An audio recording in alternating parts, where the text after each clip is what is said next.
بسم الله الرحمن الرحيم.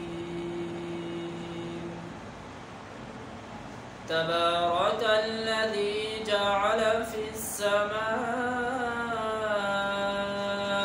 بروجا وجعل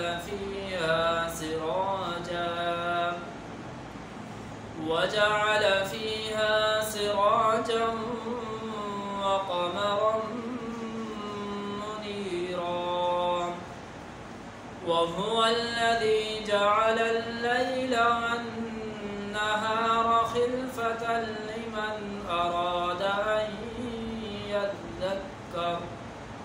لمن أراد أن يذكر أو أراد شكورا.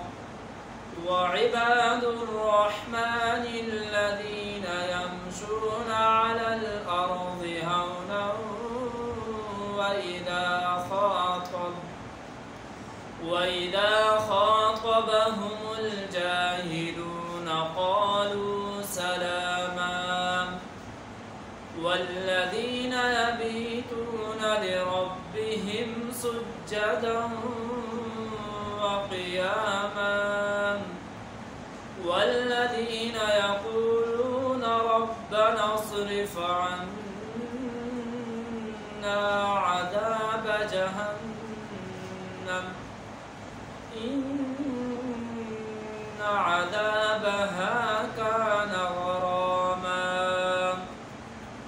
إنها ساءت